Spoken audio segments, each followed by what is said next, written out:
Monsoon കാലത്തും കനത്ത ഭയത്തിന്റെ നിഴലിലാണ് കേരളത്തിലെ ജനങ്ങൾ ജീവിക്കുന്നത്. ഒരിക്കലും വെള്ളപ്പൊക്ക ഭീഷണിയിലും മണ്ണിടിച്ചിൽ ഭീതിയിലും ഉണ്ടായിട്ടില്ലാത്ത കേരളത്തിലെ ഇടങ്ങൾ പോലും പ്രളയഭീതിയിലാണ് ഉള്ളത്. വെറും അലേർട്ടുകളായി മാത്രം ഒതുങ്ങുകയാണോ കേരളത്തിൽ സംഭവിക്കുന്ന പ്രളയ ദുരിതങ്ങളിലെ ഭരണകൂടത്തിന്റെ ഉത്തരവാദിത്വം? കേരളം വീണ്ടും ഒരു കനത്ത മഴക്കാലത്തെ അല്ലെങ്കിൽ പെരുമഴക്കാലത്തെ അഭിമുഖീകരിക്കുമ്പോൾ മഴവെള്ളപ്പാച്ചിലും ഉരുൾപൊട്ടലും സൃഷ്ടിക്കുന്ന പേടി സ്വപ്നങ്ങളുടെ നിഴലിലാണ് ഇവിടുത്തെ ജനങ്ങളുള്ളത്. 2018 മുതൽ നാം കാണുന്നത് സമാനതകളില്ലാത്ത പ്രകൃതി ദുരന്തങ്ങളാണ്. ഒരിക്കലും വെള്ളപ്പൊക്കമോ മണ്ണിടിച്ചിലോ ബാധിക്കില്ലെന്ന് കരുതിയ ഇടങ്ങൾ പോലും ഇന്ന് കനത്ത പ്രളയഭീതിയിലാണുള്ളത്.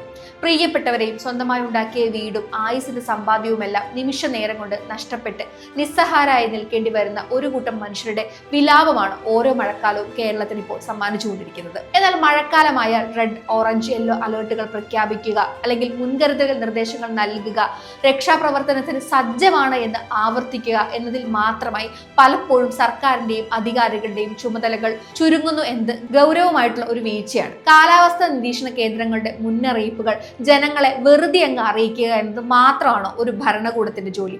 കാലാവസ്ഥാ നിരീക്ഷണ കേന്ദ്രങ്ങൾ നൽകുന്ന പ്രളയ സാധ്യതകളെ മുൻകൂട്ടി കണ്ടുകൊണ്ട് ദീർഘവീക്ഷണത്തോടെ ജനങ്ങളുടെ സ്വത്തും ജീവിതവും സുരക്ഷിതമാക്കാനുള്ള ശാസ്ത്രീയമായ മുൻകരുതലുകൾ എടുക്കുന്നതിലാണ് സർക്കാരിന്റെ ഒരു ഭരണകൂടത്തിന്റെ യഥാർത്ഥ വിജയം അടങ്ങിയിരിക്കുന്നത്. മുൻകാലങ്ങളിൽ നിന്നെല്ലാം വ്യത്യസ്തമായി മുണ്ടക്കൈ, ചൂരൽമര തുടങ്ങിയിട്ടുള്ള ഇടങ്ങളിൽ സംഭവിച്ച ദുരന്തങ്ങൾ ഉൾപ്പെടെ കേരളം അനുഭവിച്ചിട്ടുള്ള ദുരന്തങ്ങൾ നൽകിയിട്ടുള്ള പാഠങ്ങൾ ചെറുതല്ല. ഇത്തരം വലിയ ദുരന്തങ്ങൾ ഉണ്ടാകുമ്പോൾ പോലും കേന്ദ്ര സഹായത്തിനായി അനന്തമായ കടമകൾ കടക്കേണ്ടി വരുന്നതും അർഹമായ സഹായം വൈകുന്നതും ജനങ്ങളോടുള്ള ക്രൂരതയാണ്. അത് അനുഭവിച്ചവരാണ് നമ്മുടെ നാട്ടിലെ ജനങ്ങൾ. എന്നാൽ അതിനേക്കാൾ വലിയ ക്രൂരത എന്ന് പറയുന്നത് സമാനമായ ദുരന്തങ്ങൾ ആവർത്തിക്കപ്പെടുമ്പോഴും വേണ്ട രീതിയിൽ മുൻകരുതലുകൾ നടത്താതെ കാട്ടിക്കൂട്ടുന്ന മുൻകരുതലുകളിൽ വരുത്തുന്ന അലംഭാവങ്ങളാണ്. പ്രകൃതി ദുരന്തങ്ങളും പേമാരിയും നാട്ടിൽ ദുരിതം വിതയ്ക്കുമ്പോൾ ചായ സൽക്കാരവും കുടുംബ താല്പര്യങ്ങൾക്കും മറ്റ് ഔദ്യോഗിക തിരക്കുകൾക്കും പ്രാധാന്യം നൽകാതെ ജനങ്ങളുടെ ജീവന് സുരക്ഷയൊരുക്കാൻ മന്ത്രിമാരും സർക്കാരും നേരിട്ട് രംഗത്തിറങ്ങേണ്ടതുണ്ട്. വർഷങ്ങളായി തുടരുന്ന ഈ വഷളായ സാഹചര്യങ്ങളെ ഫലപ്രദമായി നേരിടാൻ നമ്മുടെ ഭരണ സംവിധാനങ്ങൾക്ക് കഴിയാതെ പോകുന്നത് വലിയൊരു ഭരണ പരാജയമാണ്. ഇത്തരം ക്രൈസിസുകളെ നേരിടാൻ ഒരു സർക്കാരിന് വേണ്ടത് ശാസ്ത്രീയമായ ദീർഘവീക്ഷണമാണ്. മഴക്കാലം ആരംഭിക്കുന്നതിന് മുൻപ് പേരിന് മാത്രം നടത്തുന്ന ശുചീകരണ പ്രവർത്തനങ്ങളും താൽക്കാലിക മുന്നറിയിപ്പുകളും കൊണ്ട് മാത്രം ഫലപ്രദമായി പ്രകൃതിക്ഷോഭങ്ങളെ പ്രതിരോധിക്കാൻ സാധിക്കുകയില്ല. അതിന് ആസൂത്രിതമായിട്ടുള്ള രീതിയിൽ ജനങ്ങളെ മാറ്റിപ്പാർപ്പിക്കേണ്ടതിന്റെ ആത്മാർത്ഥമായിട്ടുള്ള ശ്രമങ്ങൾ ഭരണാധികാരികളുടെ ഭാഗത്തു നിന്ന് ആദ്യം ഉണ്ടാകേണ്ടതുണ്ട്.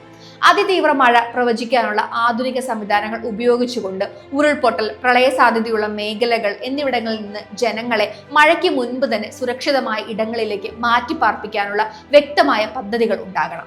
അതിന്റെ ഒപ്പം തന്നെ അപകട സാധ്യതാ മേഖലകളിൽ ഫലപ്രദമായ രീതിയിൽ ഉരുൾപൊട്ടലും മറ്റും തടയുന്നതിന് വേണ്ടി മരങ്ങൾ വെച്ചുപിടിപ്പിക്കുകയും വെള്ളത്തിന്റെ സ്വാഭാവിക ഒഴുക്കിനെ തടസ്സപ്പെടുത്തുന്ന തടസ്സങ്ങൾ നീക്കി ജല നിർഗമന സംവിധാനങ്ങൾ മെച്ചപ്പെടുത്തുന്നതിനും എല്ലാം സർക്കാർ മുൻകരുതൽ എടുക്കണം. പ്രളയകാലത്ത് തോന്നുന്നത് പോലെ അലേർട്ടുകൾ മാത്രം നൽകാതെ കൃത്യവും ശാസ്ത്രീയവുമായിട്ടുള്ള പഠനങ്ങളും പരിഹാരങ്ങളും ഉണ്ടാക്കുക എന്നതാണ് പ്രളയകാല കെടുതികളെ തടുക്കാനും ജനങ്ങളെ സംരക്ഷിക്കാനും ഉത്തരവാദിത്തപ്പെട്ട ഒരു സർക്കാരിന് ചെയ്യാനുള്ളത്. ഉറ്റവരെയും സർവ്വതും നഷ്ടപ്പെട്ട മനുഷ്യർക്ക് ഇനി ആകെയുള്ളത് സഹജീവികളുടെയും സർക്കാരിന്റെയും കരുതലും കൈത്താങ്ങും ഭരണകൂടം നൽകേണ്ട ഉറപ്പായ സുരക്ഷകളുമാണ്.